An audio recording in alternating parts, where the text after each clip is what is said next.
남아공의 화폐는 랜드를 쓰고요. 이 GDP를 보시면 그래도 아프리카에서는 거의 1위입니다. 네, 좀 상위권에 있어요. 전체적으로 봤을 때는 30지 1위. 그렇게 뭐 엄청나게 큰 GDP는 아니죠. 또 1인당 GDP랑 함께 봐야 되는 게 이 남아공의 1인당 GDP는 한 6,000불, 높을 때는 8,000불 여기서 왔다 갔다 합니다. 전체적으로 봤을 때 아주 못 살지는 않지만 그렇다고 잘 살지도 않는데 1인당 GDP를 봤을 때는 세계 100위권 밖이에요.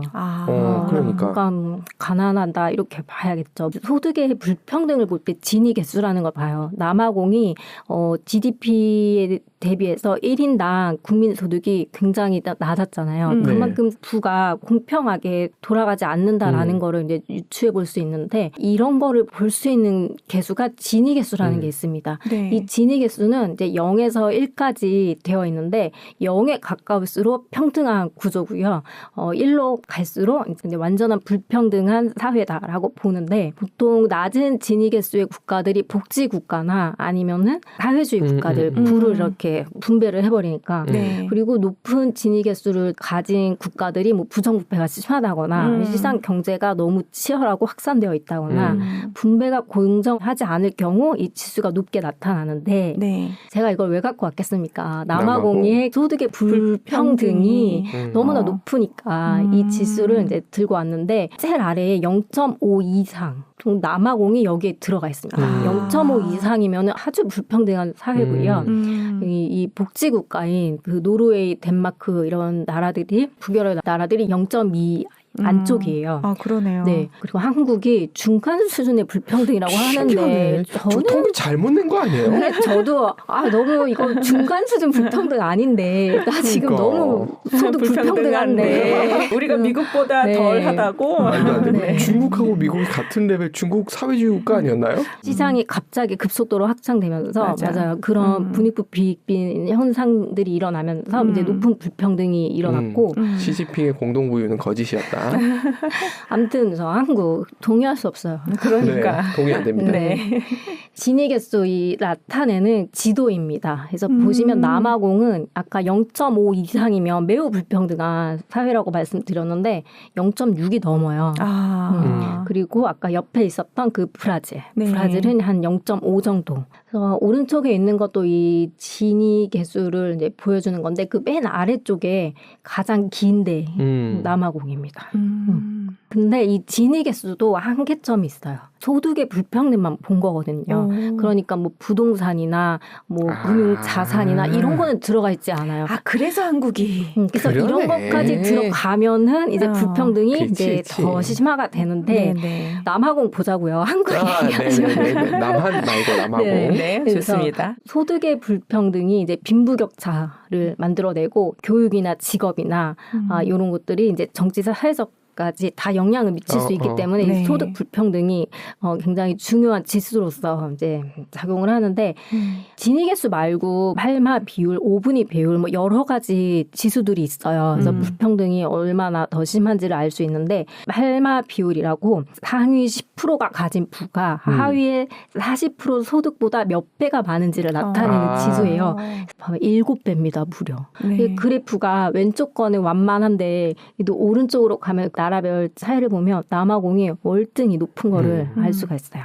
독보적인 1위. 소득은 불균등하지만은 이 남아프리카 공화국은 그래도 아프리카에서는 가장 산업화된 나라입니다. 그래서 선진국형 산업 구조를 가졌다고 말을 하는데 왜 그러냐면 지하자원 풍부하고 이런 거 떠나서 제조업이나 이 서비스 산업이 모두 고르게 발달했다고 평가를 받고 있어요. 그래서 자동차 공업, 제조업이죠. 그리고 금융 인프라, 이런 보험이나 은행이나 뭐 주식시장 이런 인프라가 그래도 아프리카에서는 잘 발달되어 있다라고 보여집니다. 그리고 남아공이 이렇게 산업이 발전할 수 있는 데는 또 지리적인 이점도 있어요.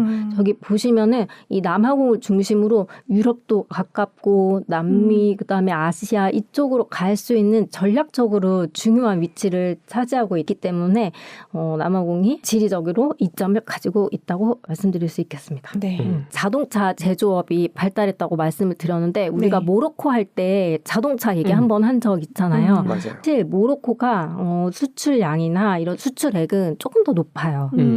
또 나름 차별점이 있습니다. 모로코보다는 이 남아공이 자동차 브랜드가 훨씬 스펙트럼이 넓고요. 네. 모델도 모로코는 작은 차 위주로 생산을 한다면 남아공은 뭐 SUV나 뭐 픽업 트럭이나 다양하게 생산을 하고 있고 모로코는 수출 시장이 뭐 그 가까운 유럽만. 네, 그쪽으로 이렇게 좀 집중되어 있다면은 남아공은 뭐 유럽이나 아프리카, 아시아 위주로 수출 이 항로가 다각화 되어 있다. 네. 이게 좀 차별점이고 네. 그리고 숙련된 노동력이 남아공이 더 많다고 합니다. 2024년의 보고서입니다. 그래서 얼마나 자동차가 수출이 되고 있는지 나타낸 네. 건데요. 조금 줄기는 했어요. 2024년도가 23년도보다 조금 줄기는 그러네요. 했고 그렇지만 이 자동차 산업이 남아공에서는 여전히 GDP에서 한 5% 정도를 차지할 정도로 중요한 산업이고 요 관련된 이런 부품들을 150개국에 수출을 하고 있다고 합니다. 제조업을 갖추고 있는 진짜 아프리카의 몇 안 되는 나라라고 봐야 되겠네요. 맞습니다. 그리고 이제 남아공이 경제적으로도 좀 중요한 위치에 있는데 이 아프리카에서는 유일하게 G20 회원국이고요. 네. 그리고 브릭스 회원국입니다. 그러니까 GDP 규모는 아까 봤다시피 그렇게 높지는 않잖아요. 전략적으로 그리고 지역적으로 외교적으로 중요한 위치에 있기 때문에 남아공이 여기에 회원 국가인 거죠. 근데 올해가 2025년도가 이 G20이 의장국이 바로 남아프리카 공화국이에요. 근데 벌써 이제 회의를 몇 차례 했는데 미국이 계속 안 나오고 있습니다. 일단은 뭐 여러 가지 이유가 있는데 그 중에 하나가 회의 의제에 불만이 좀 있다. 왜냐면은 이 의제 중에 하나의 기후, 다양성, 포용성 이런 거에 관련된 주제들이 있는데 일단 미국은 파리 협정도 탈퇴를 했죠. 그러니까 이 의제가 마음에 안 들어서 일단 그런 이유도 있고 트럼프가 남아공 토지 정책을 또 문제 삼은 일이 있어요. 얼마 전에 올해 들어서 나이지리아는 토지 수용법이라는 거를 추진하고 있는데요. 작년에 대통령이 여기에서 서명을 했습니다.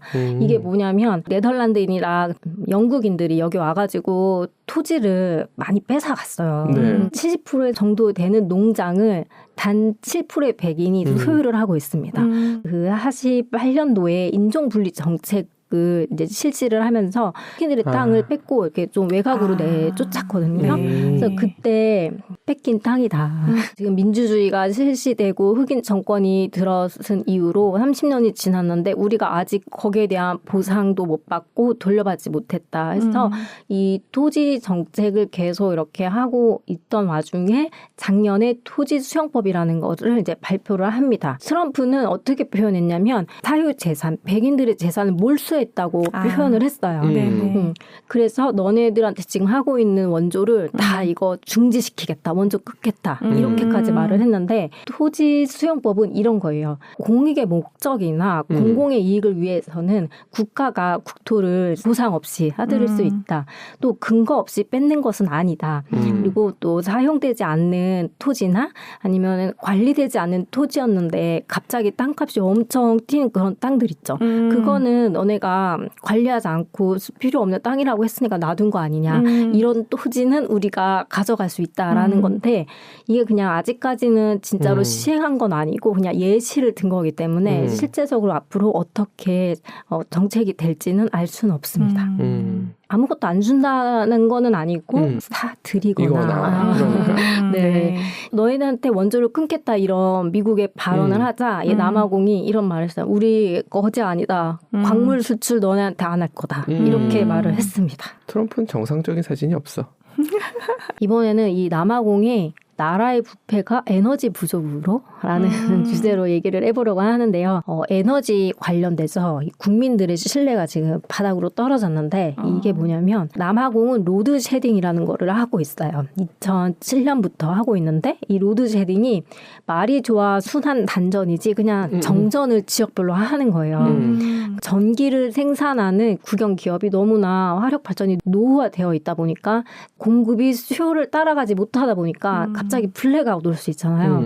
그러니까 이거를 스케줄표를 짜서 어느 지역 몇 시간 동안 돌아가면서 이제 정전을 합니다. 근데 이게 벌써 몇 년이에요. 2007년도부터니까 국민들의 피로도가 굉장히 많이 쌓인 상태고 2021년도에는 거의 뭐 50일 동안 이 순환 단전을 했고 22년도가 피크를 찍습니다. 150일 이상을 단전을 했는데 어쩔 때는 하루에 막 10시간씩 전기를 끊어버리는 거예요. 세상에. 냉장고 어떻게 하라고? 네, 그래서 그런 것들 때문에 자영업자들 너무 힘들고 그리고 이 제조업이 강한 나라인데 공장을 운영 못하니까 거기에 대한 손실도 많았고 그다음에 금융업도 여기는 그래도 이제 인프라가 잘 있는데 주식시장 이런 거 못 열겠죠. 그러다가 이제 2023년도에 정상 공급을 했습니다. 10개월 동안 순환 단전이 없다가 올해 1월에 한 2-30시간 정도 했다가 다시 중지를 했어요. 현재는. 그래서 이 에스콤이라는 국영 기업에 들어가면은 그 로드쉐딩 그 부분이 있거든요. 거기 들어가면은 제가 22일 기준으로 했을 때 나 로드쉐딩 써있죠. 지금은 하지 않고 있어요. 그리고 이 오른쪽에 있는 이 스케줄표가 바로 로드쉐딩을 몇 단계로 할 건지 이 단계가 높을수록 시간을 오래 하는 거예요. 그래서 1단계, 2단계, 뭐 6단계 이렇게 있고 그다음에 오른쪽에 보면은 학교 시간표 같이 나와 있죠. 이 지역별로 또 다 다릅니다. 전력난이 너무 심해지다 보니까 23년도에 국가재난사태를 선포를 합니다. 그래서 대통령이 이제 원자력 발전소 대규모로 보수를 할 거고 에너지 다각화를 위해 노력을 하겠습니다라고 선포를 하고 전기부 장관을 임명을 해요. 이 나라에도 광물에너지부가 있는데 이 광물에너지부에서는 좀 장기적으로 에너지에 관련된 것들을 정책을 한다면 이 전기부 장관은 지금 전기가 너무 부족하고 계속 단전되니까 이 단기적으로 빨리 지금 너무 위급한 상황이니까 요거를 해결을 좀 해봐라 하고 전기부 장관을 임명을 했습니다. 근데 제가 나라의 부패가 에너지의 부족으로 연결이 됐다고 했잖아요. 도대체 그러면 어떤 나라의 부패가 있는지 자 2016년도로 돌아가 보겠습니다. 이 당시에 우리나라에는 최순실 국정농단 사건이 있었는데 남아공 기사가 우리나라에 어떻게 났냐면 남아공판 최순실 부패다라고 기사가 한번 난 적이 있어요. 그러니까 이 국영 기업인 이 에스콤이 전체 나라의 남아공의 한 90% 정도의 에너지를 생산하다 보니까 얼마나 많은 사업가, 수주 뭐 이런 계약 이런 게 있겠어요. 그래서 그 당시에 제이콥 주마 대통령과 그다음에 굽타 형제라고 일본계 사업가가 있는데 이 형제들과 결탁해가지고 각종 이권을 챙기는 겁니다. 그래서 이 에스콤의 굽타 형제들이 원하는 사람들을 뭐 요직에 앉힌다거나 이런 식으로 하면서 자금을 사적으로 이용해 버리니까 전력 생산하는 기계가 굉장히 노후화가 되어 있는데 수리도 못하고 뭐 투자도 못하고 결국은 에너지 생산을 제대로 못하고 있었던 거죠. 주마 대통령과 이 굽타 형제를 합해서 주프타라고 부릅니다. 이들의 인연이 그럼 도대체 언제부터 시작된 건가 이렇게 보면은 사실 이 굽타 형제는 제가 인도에서 왔다고 말씀을 드렸는데 남아공과 인도 모두 영국의 식민지였기 때문에 인도계 사람들이 한 100만 명 넘게 살고 있어요. 93년도에 남아공으로 이주를 하고 사하라라는 컴퓨터 회사를 차립니다. 그래서 회사가 이제 어느 정도 성장을 해요. 그리고 주마 대통령을 2002년도에 처음으로 만나게 됩니다. 그래서 그때 인연이 이제 계속 이어지는데 굽타 형제의 회사가 계속 확장을 해요. 컴퓨터 분야만 있는 게 아니라 뭐 건설업, 금융업, 뭐 관광업, 철도 안 뻗는 곳이 없는 거예요. 그러다가 굽타 형제들이 이 제이콥 주마 대통령을 맨 처음에 알았을 때는 부통령이었거든요. 그래서 킹메이커 역할을 한 거예요. 대통령이 될 수 있게끔 선거 자금을 몰아주고 많은 편의를 이렇게 봐줍니다. 대통령이 됐으니까 형제들한테 보상을 해줘야겠죠.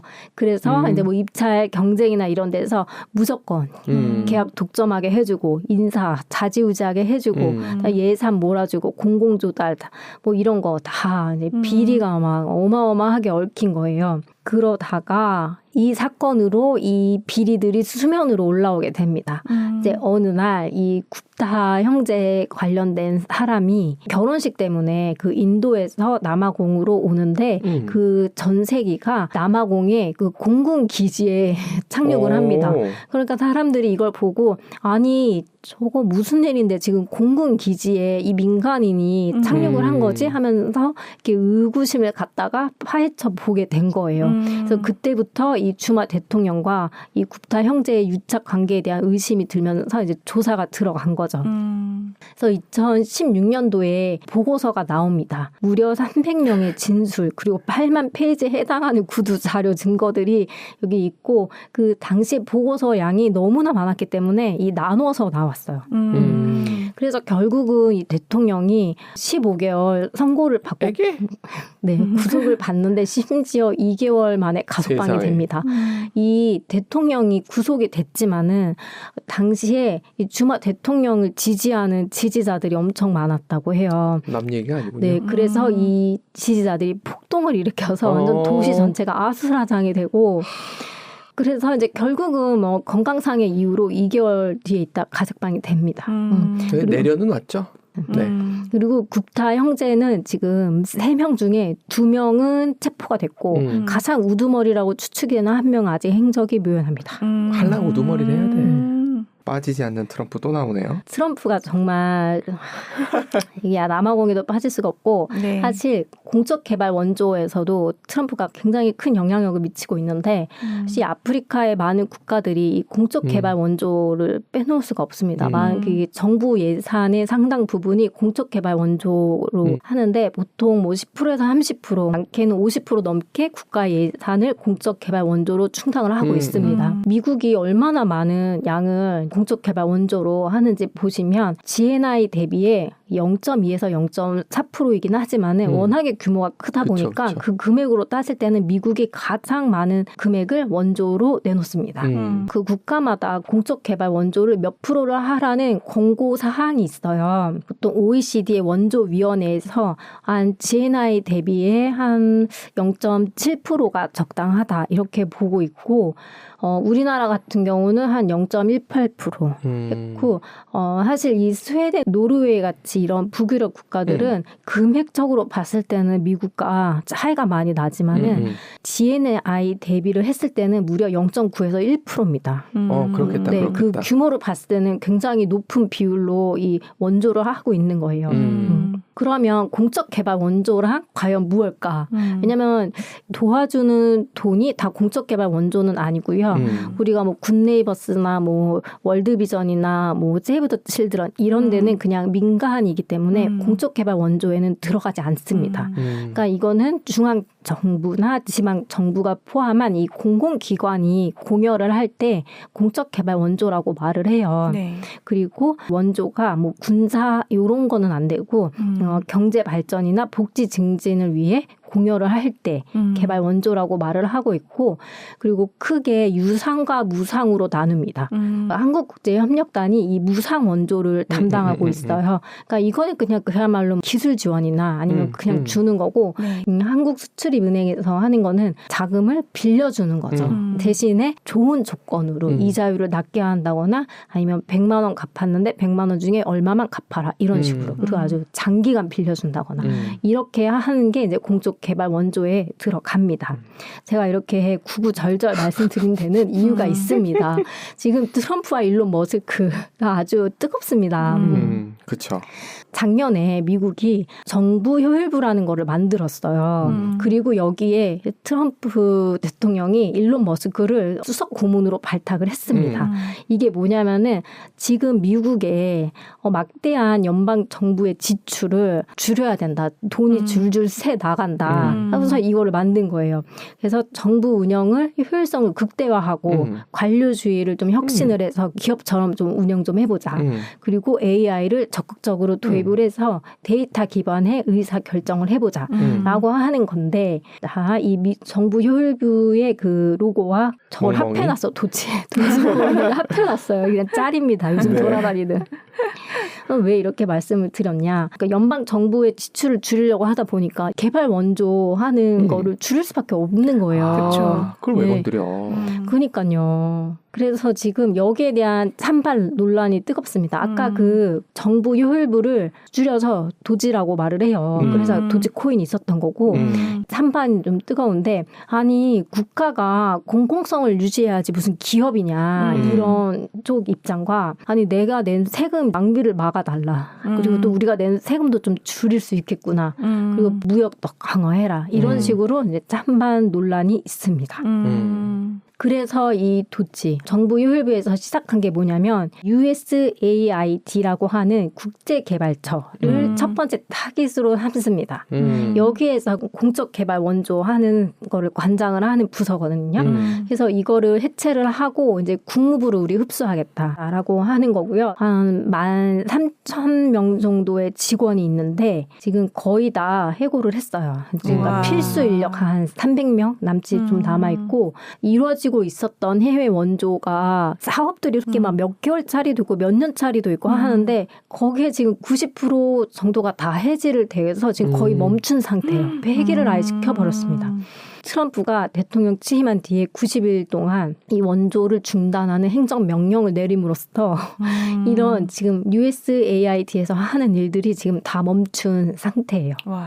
이제 미국 법원이 아 이거 위헌 소지가 있으니까 지금 하는 해체 중단해라라고 얘기는 했는데 이미 직원이 해고된 상태이고 사업도 대부분 이제 폐기가 되었기 때문에 실질적인 의미를 갖기는 좀 어려울 것으로 전망이 되고 있습니다.